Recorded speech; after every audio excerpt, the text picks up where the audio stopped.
Hey girl, welcome to the Get Your Guy Coaching podcast. My name is Anwar White, but you can just call me your own personal dating and relationship coach. Each week, you'll hear actionable advice, tips, and strategies that you can implement in your own love life. I'm talking about healing your heart, dating effectively, and understanding men so that you can, you guessed it, get your guy. Are you ready to level up your love life? All right, let's go. I never felt the way I do about anyone but you. Hello, my loves. I hope you're doing well today.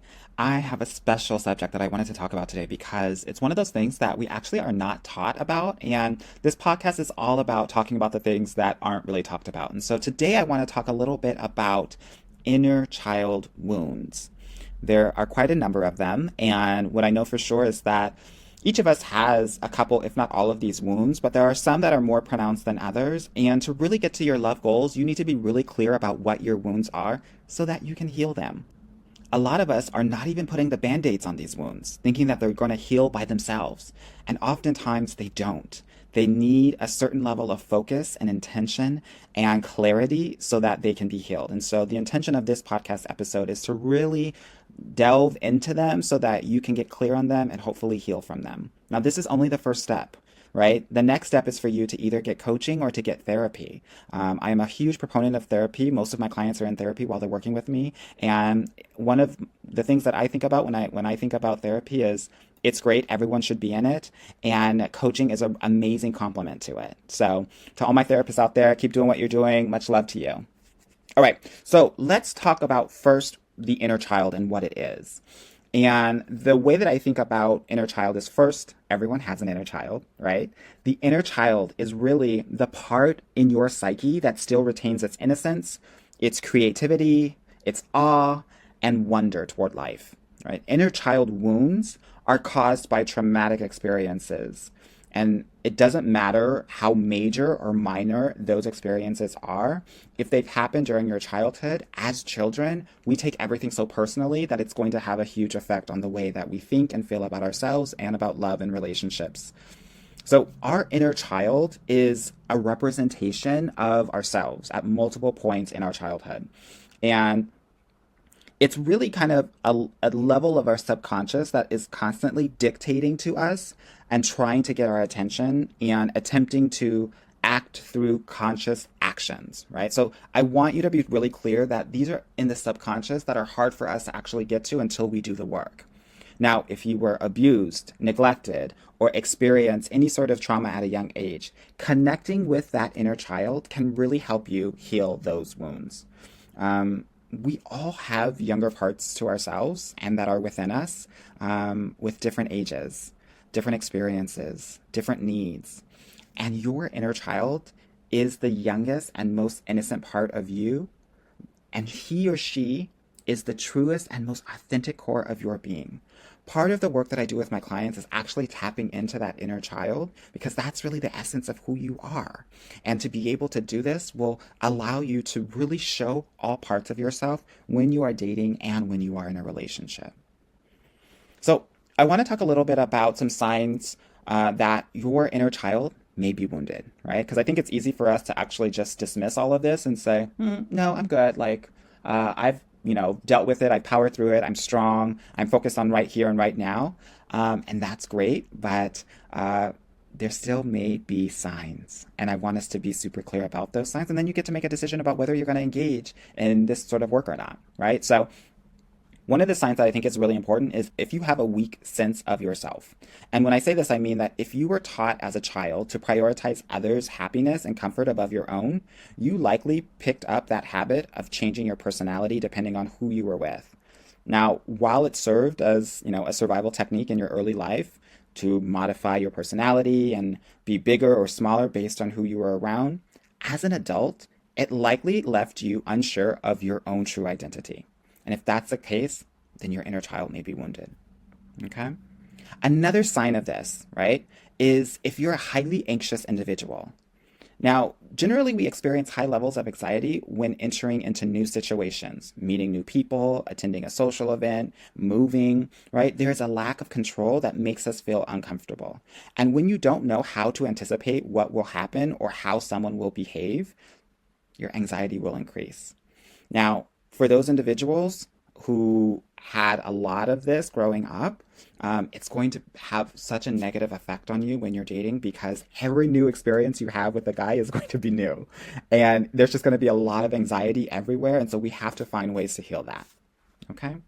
Let's talk about another sign: low self esteem and inappropriate guilt.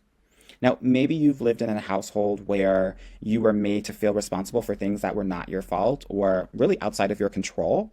Or maybe you lived in a household where your abilities, your skills, your talents were diminished. Either way, like both factors leave you with a damaged sense of self-worth and unnecessary guilt. If you find yourself apologizing for things that you actually had no control over, that's a sign that your inner child may have been wounded a bit. Okay? Another sign that you need constant reassurance.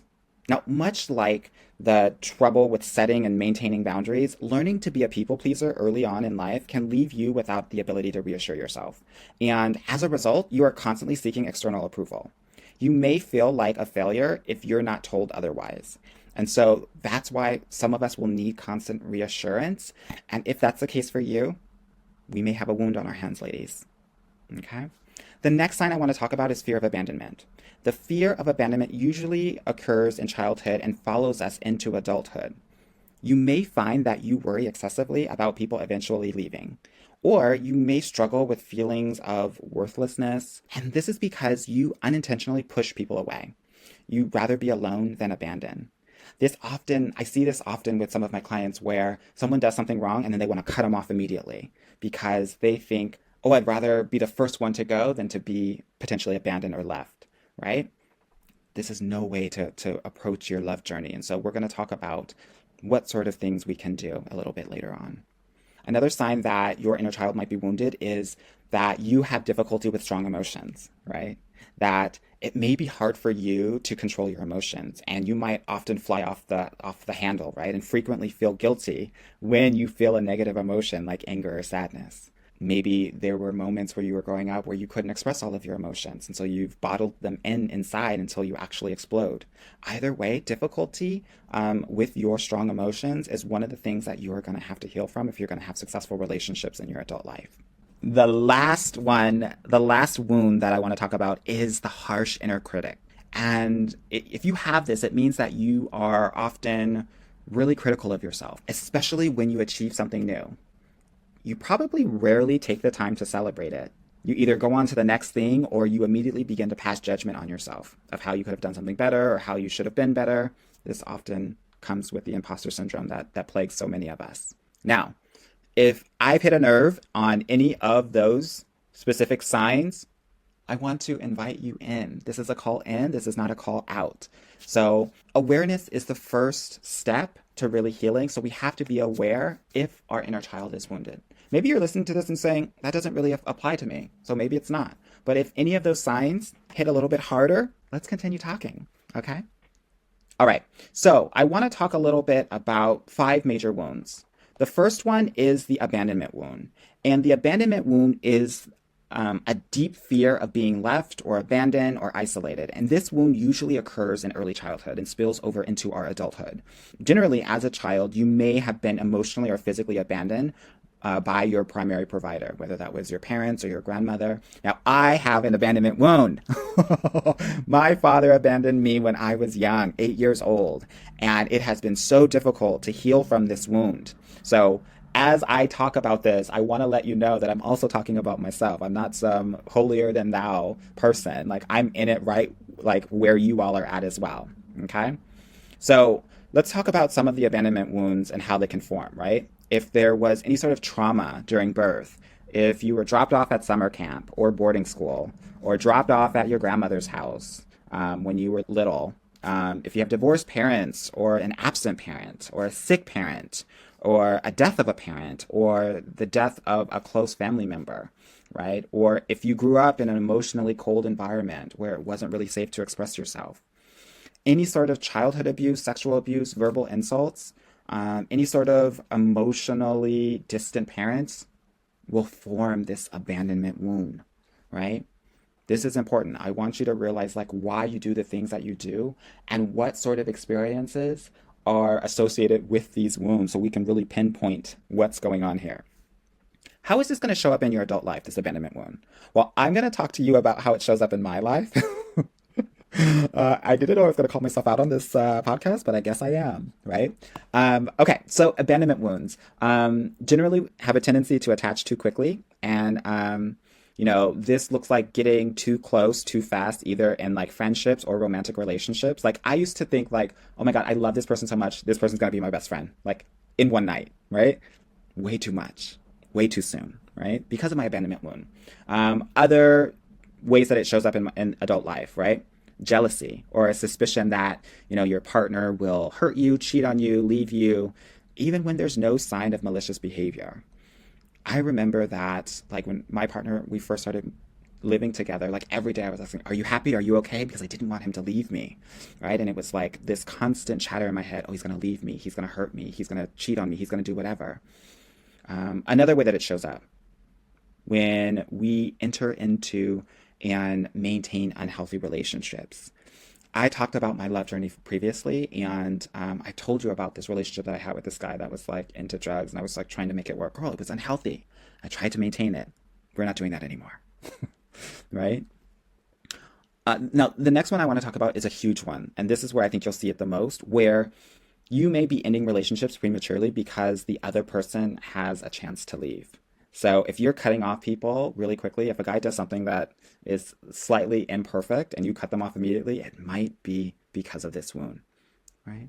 Also, self-doubt, insecurity, lack of self-worth, all of these are part of the abandonment wound. Now, remember I was talking about this emotional unavailability? Well, if you're avoiding emotional intimacy or you're choosing partners that are emotionally unavailable, you may also have this abandonment wound, okay?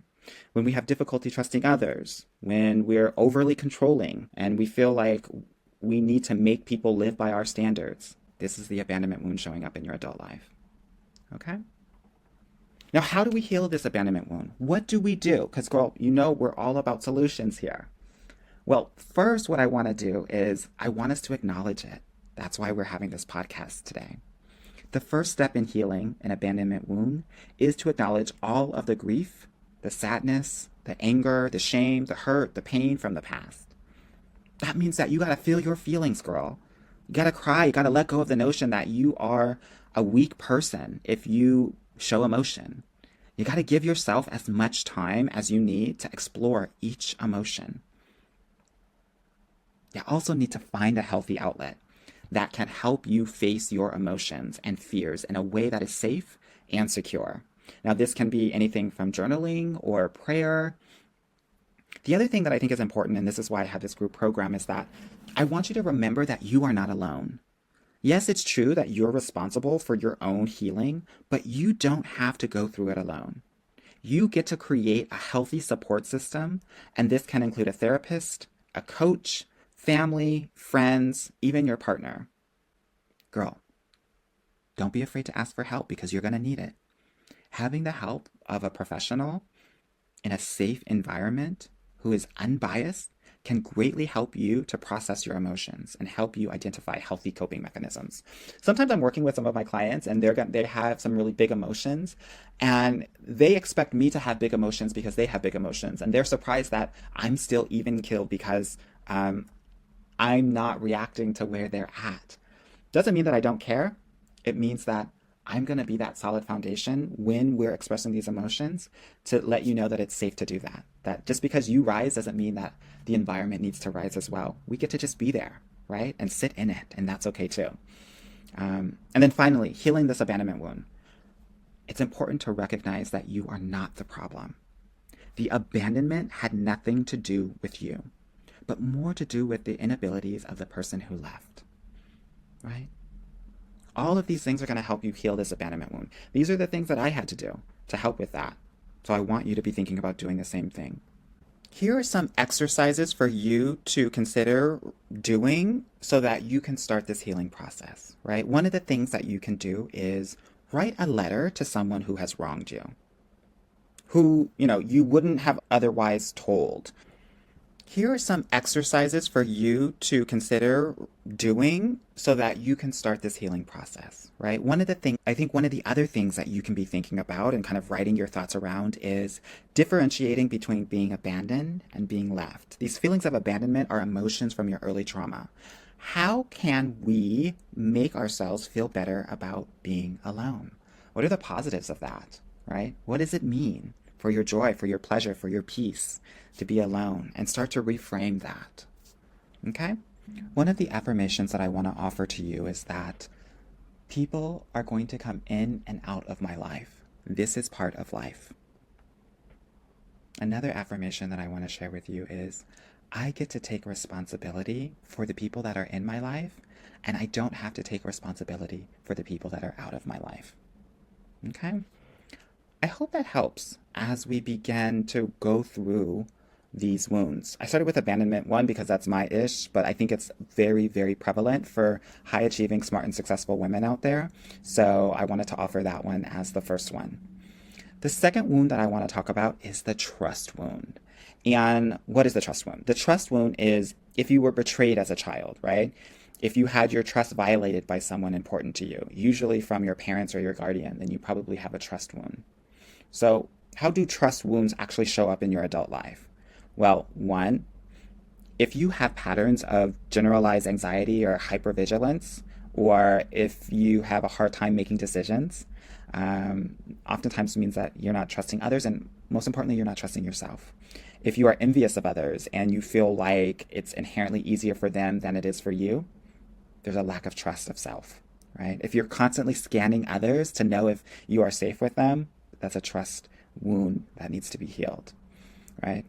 Now, there's a difference between just understanding your surroundings, but being constantly scanning to see if you're safe or not, right? These are the different degree that I'm talking about here. That's a trust wound. If you try to control others' behavior in subtle or overt ways, trust wound, right?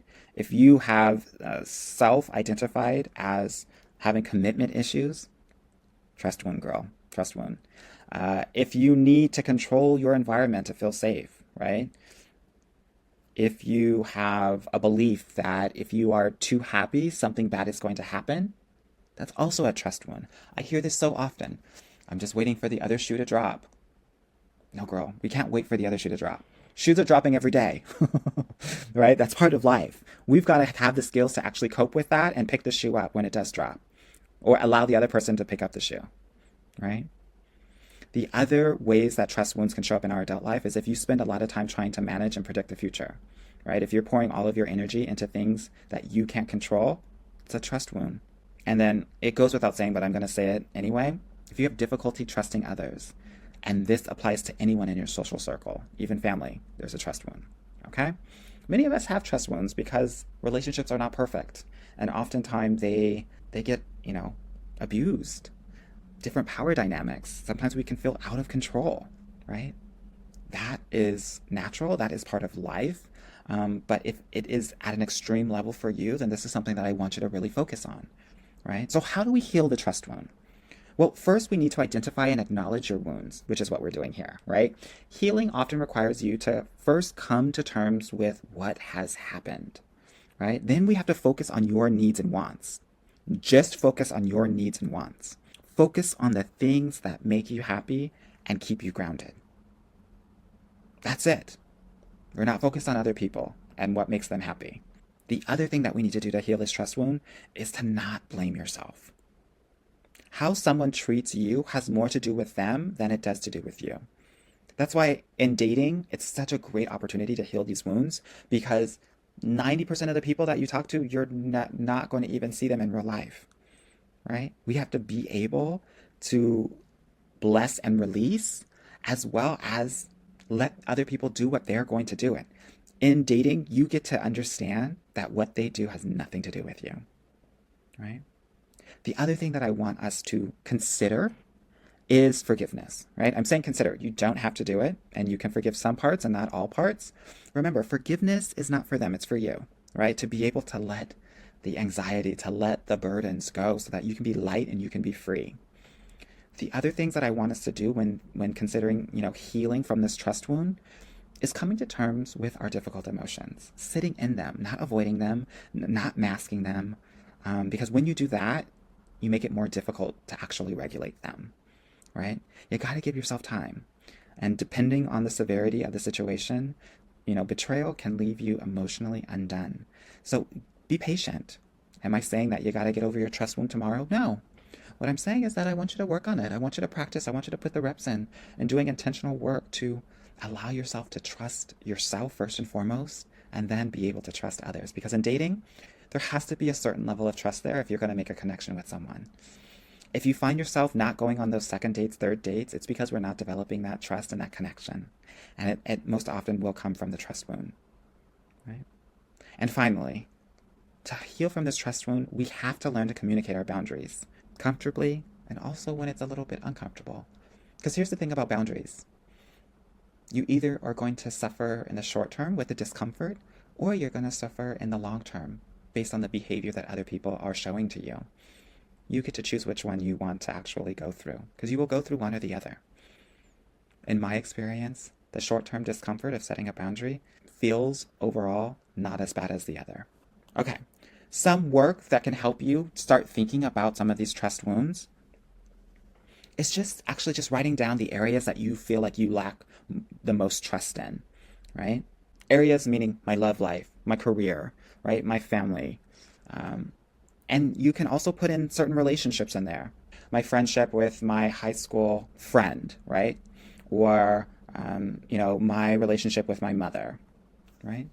It's important to just be really clear on those things so we understand where we actually need to work. The other thing that I think is important is to do a relationship inventory and ask yourself, what are the 3 important things that you've learned from your previous relationships, so that you can start reframing that relationships are not about pain and hurt, but they're actually about ability to learn and to level up yourself and your love. A couple of affirmations that I want to offer you as it pertains to your trust wound. I let go of what I can't change, and setbacks don't define me. They nudge me into a new awareness. All right, my loves, I hope that these first 2 wounds were really helpful in starting on actually doing the work. In the next episode, we're going to go through the other 3 wounds and how to heal from those as well. I hope that this is helping you take that first step and really engaging in those inner childhood wounds so that you can fly and you can be free, because that is what is required to get to your love goals. All right, my loves, be well. Bye now. Hey, girl. Thank you so much for listening to the Get Your Guy Coaching podcast. If you like this episode and want to talk with me personally, please book a free consultation at www.getyourguycoaching.com/apply, or subscribe and leave me a review wherever you listen to your podcasts. Talk soon.